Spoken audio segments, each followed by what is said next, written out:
Hello. नमस्ते। क्या हाल चाल है आप सबके?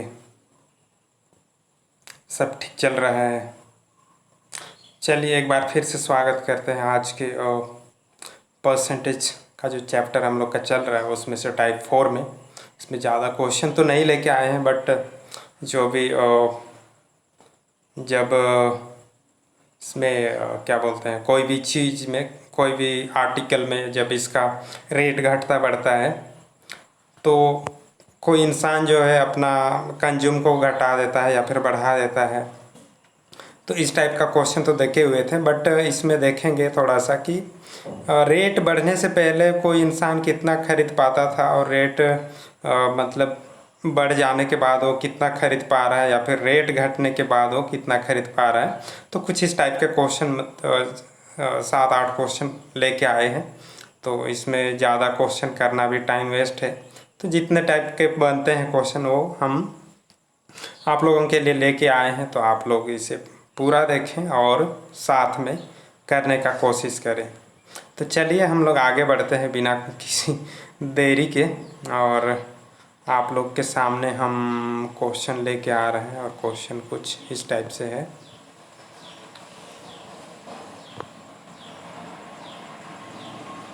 तो ये है क्वेश्चन नंबर फर्स्ट। आप लोग इसे ट्राई करें और फिर हम बनाते हैं इसको। तो चलिए फिर देखते हैं क्वेश्चन।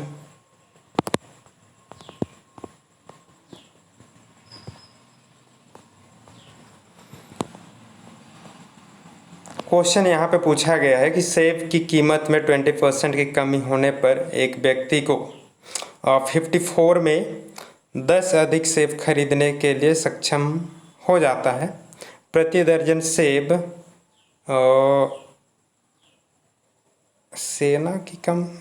सेब की कीमत कम होने पर ऐसे कुछ होना चाहिए।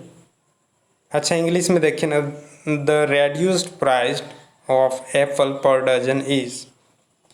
तो अभी रेट घटने के बाद ये जो है एक दर्जन का कितना पड़ रहा है, ये क्वेश्चन में पूछा है। थोड़ा सा हिंदी में मिस्टेक है, हम भी नहीं ध्यान किए इसको, तो आप लोग करेक्ट कर लीजिएगा कि मतलब इसका रेट घटने के बाद में है ना, प्रति दर्जन एप्पल का रेट क्या है।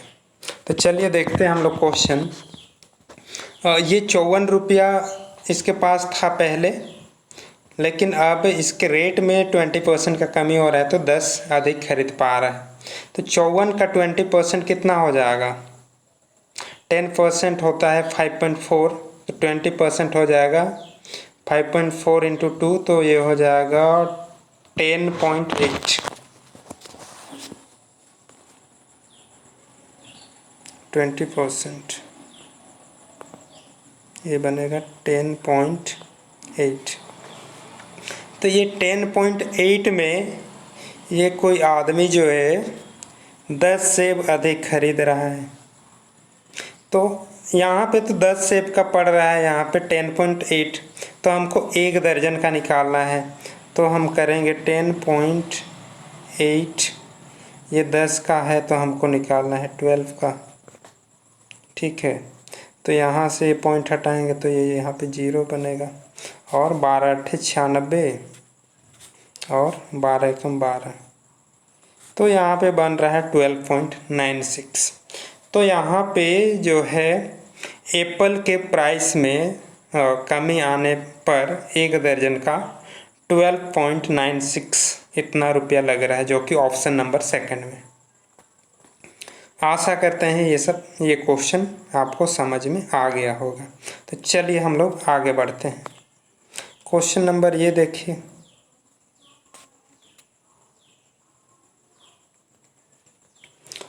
क्वेश्चन यहाँ पे सेम टाइप का है, तो इसको होमवर्क छोड़ दें आप लोग के लिए, या फिर सॉल्व करें हम। क्वेश्चन पूछा है, चावल की कीमत में 25% की कमी ने एक व्यक्ति को 600 रुपये के 10 किलो और अधिक चावल खरीदने में सक्षम बनाता है।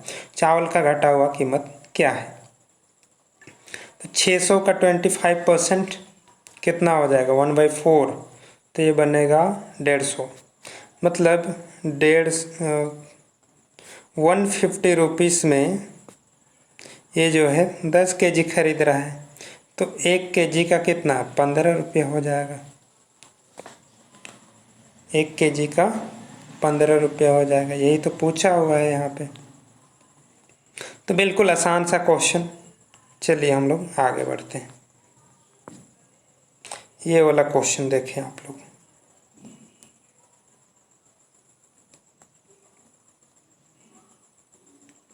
क्वेश्चन पूछा है, चीनी की कीमत में 20% की कमी होने पर एक खरीदार 160 रुपये में 8 किलो और अधिक खरीदने में सक्षम है। कीमतों में कमी आने से पहले मूल्य प्रति केजी कितनी थी? तो क्वेश्चन ये पूछा है। एक बार फिर से पढ़े क्वेश्चन को समझने का कोशिश करें। जैसे फर्स्ट 2 क्वेश्चन को किए थे, थोड़ा सा उससे डिफरेंट है ये क्वेश्चन। अब देखें, हम इसको सॉल्व करते हैं। क्वेश्चन है कि 160 रुपये में ये जो है 20% इसका रेट कम होने पर 8 केजी अधिक खरीद पा रहा है। तो लेकिन ओरिजिनल कॉस्ट इसका क्या रहा होगा, मतलब घटने से पहले इसका मूल्य क्या था, यही पूछा क्वेश्चन। तो 160 का 20% बनेगा कितना 32 रुपये में 8 केजी खरीद रहा है। तो 8 चौके 32, 4 रुपये पर केजी खरीद रहा है यहाँ पे। ठीक है, अब इसके पास तो थे 160, टोटल 160 रुपीज़, 4 के रेट से खरीदेगा तो ये कितना केजी खरीदेगा 40 केजी खरीदेगा। अब लेकिन यहाँ पे जब रेट घटा हुआ है तो 40 केजी ये खरीद पा रहा है, लेकिन जब रेट नहीं घटा था होगा तो 4 केजी जो एक्स्ट्रा खरीद रहा है यहाँ पे, सॉरी 4 केजी नहीं 8 केजी अधिक खरीद रहा है, तो ये उससे पहले 8 केजी नहीं खरीद पा रहा था होगा। समझ रहे हैं। अब रेट घटा हुआ है तभी तो ये 40 केजी खरीद रहा है। अब 40 केजी में ये 8 केजी एक्स्ट्रा खरीद रहा है, लेकिन रेट जब इसका नहीं घटा था होगा तो 8 केजी ये नहीं खरीद पा रहा था होगा। तो ये 160 रुपया तो इसके पास है ही फिक्स। अब यहाँ पे अब 40 केजी खरीद रहा है, लेकिन रेट घटने से पहले वो कितना खरीद रहा था होगा 32 खरीद रहा था होगा।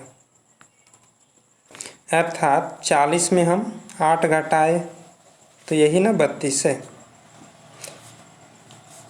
तो यहाँ पे बनेगा 16 दें 160 और 16 दूना 32। तो ये 10/2 करेंगे तो ये बनेगा 5 रुपया पर केजी था। ठीक है, रेट जब इसका नहीं घटा हुआ था तो ये 5 रुपये पर केजी चावल खरीदता था, और अब जब घटा हुआ है तो 4 रुपये केजी खरीद रहा था। तो यही पूछा हुआ था, ओरिजिनल कॉस्ट, रेट घटने से पहले इसका क्या प्राइस था। क्लियर है? तो हम लोग आगे बढ़ते हैं। देखिए ये वाला क्वेश्चन, ये भी कुछ ऐसे ही है। इसको होमवर्क दें या फिर हम सॉल्व कर दें। क्वेश्चन पूछा है, गेहूं की कीमत में 20% की कमी, अरे कैसा नाम है, अच्छा इंग्लिश में ललिता को 320 रुपये में 5 किलो अधिक गेहूं खरीदने के लिए सक्षम बनाता है। गेहूं के वास्तविक मूल्य क्या था? अभी जैसे क्वेश्चन किए वही सेम क्वेश्चन है, वैसे ही सेम क्वेश्चन है। तो 320 रुपया में ये जब 20% का रेट घट रहा है तो 5 केजी ये अधिक खरीद पा रहा है। गेहूं का ओरिजिनल कॉस्ट क्या था? तो 320 का 20% कितना बनेगा 32 दूना 64 बनेगा। तो यहाँ 64 रुपये में ये 5 केजी अधिक खरीद रहा है। ठीक है, तो ये कितना हो जाएगा 5 एकम 5, अरे 12.8, 5 एकम 5 दूना 10, 5 अट्ठे 40। तो यहाँ पे रेट जब घटा हुआ है तो 12.8 रुपया पर केजी यहाँ पे ये खरीद रहा है। तो ये 320 रुपया में कितना खरीदेगा? 320 रुपया में 12.8 के हिसाब से ये कितना खरीदेगा? तो यहाँ से पॉइंट हटाएंगे हम लोग तो ऊपर में 0 बनेगा। ये कितना बार में? 8 चौके 32, 8 छक 48, 8 कम 8, 4 12, 8 छक 48, 8 चौके 32, 400। तो 16 से काटेंगे तो ये कितना बार में जाएगा? 16 दूना 32 और 16 पच्चे 80। तो ये 25 केजी खरीद रहा है। ठीक है, यहाँ पे रेट जब घट गया है तो ये 25 केजी खरीद पा रहा है, लेकिन जब रेट नहीं घटा था होगा तो ये 320 रुपया में कितना खरीद रहा था होगा। अब जो है रेट घटा हुआ है इसलिए 5 केजी ये अधिक खरीद पा रहा है। तो रेट जब नहीं घटा था होगा तो ये सिर्फ 20 केजी खरीदता था होगा। तो 0 0 कटेगा यहाँ पे और 2 एकम 2, 2 छक 12। तो ये 16 रुपये प्रति केजी था रेट घटने से पहले। समझ में आ गया? कोई डाउट नहीं होना चाहिए। हम लोग आगे बढ़ते हैं। देखिए ये वाला क्वेश्चन क्या पूछा है। क्वेश्चन पूछा है अंडे की कीमत में 50% की वृद्धि के कारण 24 रुपये में 4 अंडे कम उपलब्ध है। वर्तमान में अंडे प्रति दर्जन का दर क्या है, यही पूछा है। तो ये 24 रुपये में 4 अंडे कम उपलब्ध है। 24 का 50% कितना होगा? 12। तो ये 12 रुपया में 4 अंडा खरीद रहा है तो ये 3 रुपया पर पीस हो जाएगा। 3 रुपया पर पीस है। तो वर्तमान में अंडे प्रति दर्जन दर क्या है? तो 12 गुना 3 करेंगे तो कितना हो जाएगा? 36, जो कि ऑप्शन नंबर 3 में। चलिए आगे बढ़ते हैं। बिल्कुल ये आसान सा क्वेश्चन था। देखिए ये वाला क्वेश्चन।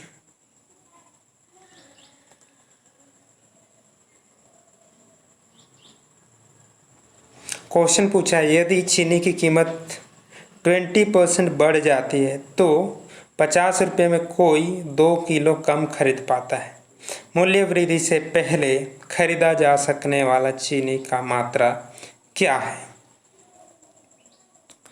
50 रुपये का 20% कितना हो जाएगा?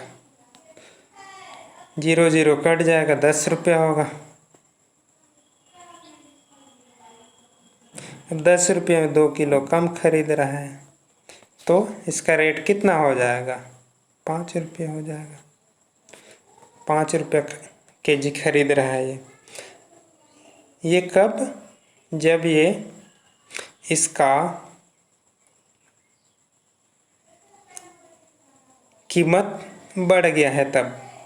तो पूछा है मूल्य वृद्धि से पहले खरीदा जा सकने वाला चीनी की मात्रा क्या है? तो 50 रुपया में 5 के हिसाब से कितना केजी खरीद रहा है? 10 केजी।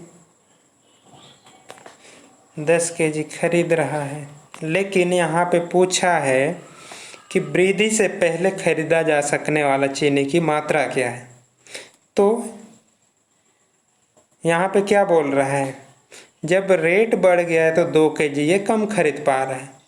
मतलब ये कि जब रेट नहीं बढ़ाता होगा तो ये 2 केजी और खरीद रहा था होगा। तो यहाँ पे ये टोटल, ठीक है ना, अरे ये 12 केजी खरीद रहा है। यहाँ पे 12 क्यों लिख रहे हैं?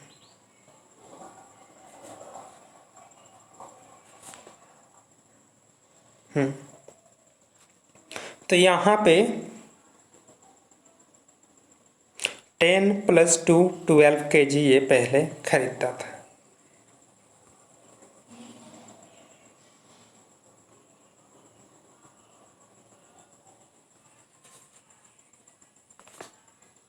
चलिए क्लियर है।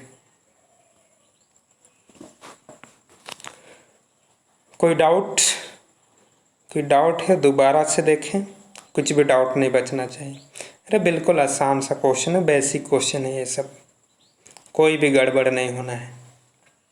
यही है, जब रेट बढ़ गया है तो 1 केजी का 5 रुपया लग रहा है, तो 50 रुपये में 5 के हिसाब से 10 केजी खरीद रहा है।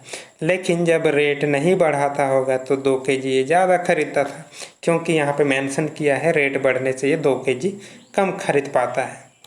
तो अभी 10 केजी खरीद रहा है प्लस 2 केजी खरीदता था, तो ये 12 केजी खरीदता था। तो चलिए हम लोग आगे बढ़ते हैं। ये देखिए